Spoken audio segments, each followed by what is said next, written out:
आज की कहानी का शीर्षक है परिवर्तन। बबली स्कूल से वापस आई तभी उसकी मम्मी कंचन ने कहा, बबली सीधे ऊपर आ। बबली ने जिद करते हुए कहा, मम्मी अभी ताई जी से एक चीज लेकर आती हूँ। लेकिन कंचन ने डांटते हुए कहा, सीधी ऊपर आती है या वहीं आकर तेरी पिटाई करूं, और खबरदार जो ताई जी के कमरे में गई। बबली डर गई और सीधे सीढ़ियां चढ़कर ऊपर पहुंच गई। माँ के ऊपर गुस्सा करते हुए बोली, क्या हुआ मम्मी आपको? पता है ना, ताई जी मेरे लिए कुछ न कुछ रखती हैं। अभी स्वीटी भी आ रही होगी, वो सारी चीजें उसे दे देंगी। मैं ऐसे ही रह जाऊंगी, वो मुझे देगी भी नहीं।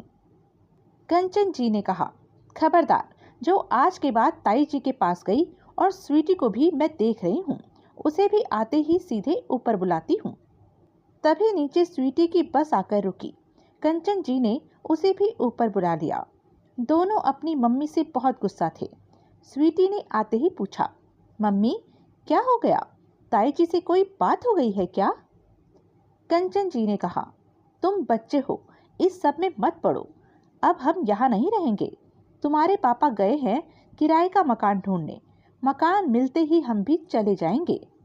बबली बोली, लेकिन मम्मी हुआ क्या है, कुछ तो बताओ। कंचन जी ने कहा, बोला ना कुछ नहीं हुआ, चलो खाना खाकर तैयार हो जाओ। दोनों बहनें कानाफूसी करते हुए अपने कमरे में चली जाती हैं। शाम को पूरे घर का माहौल बदला हुआ था। कोई भी किसी से बात नहीं कर रहा था। कन्हैया लाल जी, उनकी पत्नी शांति, उनके बेटे रोहन, तीनों ही अपने घर से बाहर नहीं निकले। इधर कंचन जी और उनके पति रमेश जी भी बहुत कम बात कर रहे थे। दोनों परिवार एक ही घर में ऊपर नीचे रहते थे और शाम को ठंडी में आंगन में बैठकर बातें करते थे। लेकिन आज दोनों परिवार अपने अपने कमरों में कैद थे। बबली और स्वीटी को कुछ भी पता नहीं था कि बात क्या है। अगले दिन सुबह कंचन जी ने दोनों बेटियों को जल्दी उठा दिया। सारा सामान पैक करके तैयार हो गई। थोड़ी देर में गाड़ी आ गई जिसमें सामान चढ़ा दिया गया। घर में बिल्कुल सन्नाटा छाया हुआ था। दोनों बेटियां ताऊजी और ताईजी को देखना चाहती थी, लेकिन वे दोनों अपने बेटे रोहन के साथ अपने कमरे में बंद थे। कुछ देर में सौरभ जी कंचन और दोनों बेटियों को लेकर वहां से चल दिए। बबली और स्वीटी दोनों रोते हुए ताईजी के कमरे के दरवाजे को पीटने लगी, लेकिन अंदर से कोई आवाज नहीं आई। कंचन जी दोनों को खींचते हुए ले गई और गाड़ी में बिठा दिया। कुछ ही देर में गाड़ी अपनी नई मंजिल की ओर चल दी। सालों से जो परिवार एक साथ रह रहा था, अचानक सब खत्म हो गया। सौरभ जी और कंचन जी एक किराए के घर में चले गए थे। नए घर में पहुंचकर कंचन जी ने सामान सजा दिया। बबली और स्वीटी दोनों एक जगह बैठकर खामोशी से सब देख रही थी।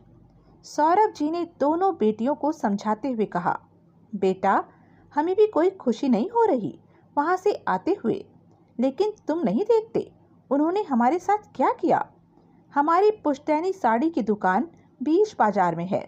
पिताजी के जाने के बाद से हम दोनों भाई वो दुकान चला रहे हैं। सारा हिसाब भाई साहब देखते थे, लेकिन अभी 10 दिन पहले उन्होंने मुझे बताया कि रोहन को नई दुकान खुलवा दी। उस दुकान में पैसा लगा वो हमारी दुकान से ही आया था। जब मैंने पूछा तो कहा कि उस नई दुकान पर सिर्फ उनके बेटे का हक है। मेरे विरोध करने पर उन्होंने कहा, तेरी तो लड़कियां हैं, तुझे क्या करना है, उनकी शादी का खर्च भी तो इसी दुकान से निकलेगा। इतनी बेईमानी सहकर मैंने पर मकान और दुकान में से अपना हिस्सा मांगा तो भाई साहब ने कहा, जैसे रह रहे हो रहते रहो, मैं कुछ नहीं दूंगा। इसलिए हम अलग होकर आ गए। मैं अब कपड़े की सप्लाई का काम करूंगा। यकीन नहीं होता कि बड़े भाई होकर सारे बिजनेस और मकान पर कब्जा करके बैठ गए। बबली और स्वीटी को ये बातें समझ नहीं आ रही थी, लेकिन धीरे धीरे कंचन और सौरभ ने उनके मन में ताऊजी और ताईजी के लिए नफरत भर दी थी। धीरे धीरे समय बीत रहा था। अब कभी कभी बाजार में या स्कूल से आते जाते रोहन या ताईजी दिख जाती थी तो दोनों बेटियां उनकी तरफ देखती भी नहीं थी।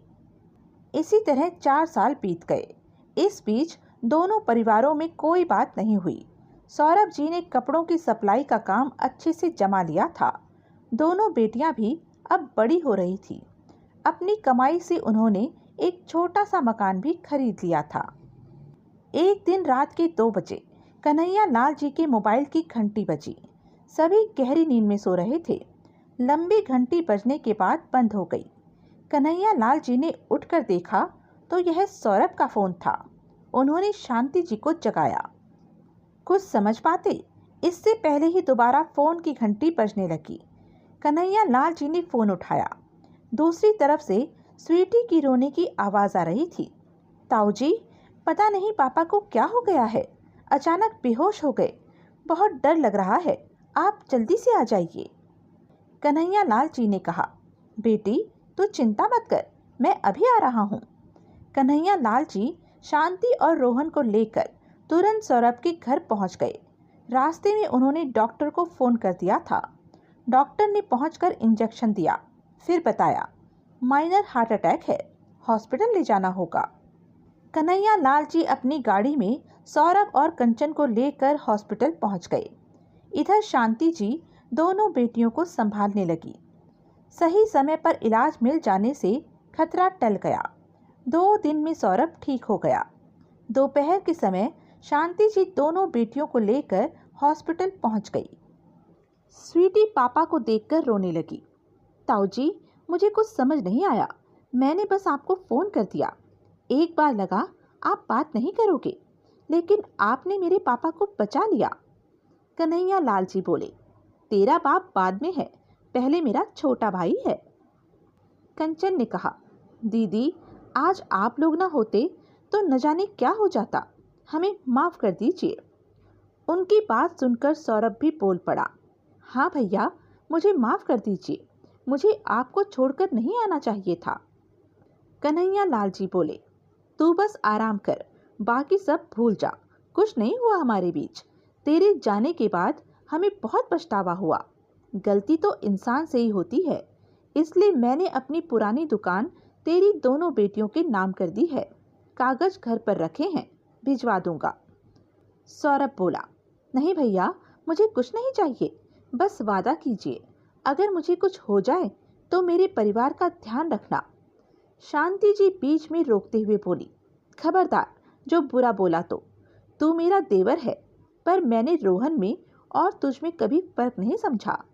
रोहन को दुकान अलग इसलिए करवाई थी कि ये दुकान तुम्हें देकर हम तीर्थ पर चले जाएं। लेकिन तुमने तो कुछ और ही समझ लिया, या हम समझा नहीं पाए। सभी एक दूसरे से माफ़ी मांग रहे थे। तभी रोहन बोला, क्या अब मेरी बहनें मुझे राखी बांधेंगी? 4 साल हो गए, मेरी कलाई सूनी पड़ी है। यह सुनकर पूरा परिवार हंसने लगा। सब अपने पुराने मकान में वापस आ गए और नए मकान को किराए पर दे दिया।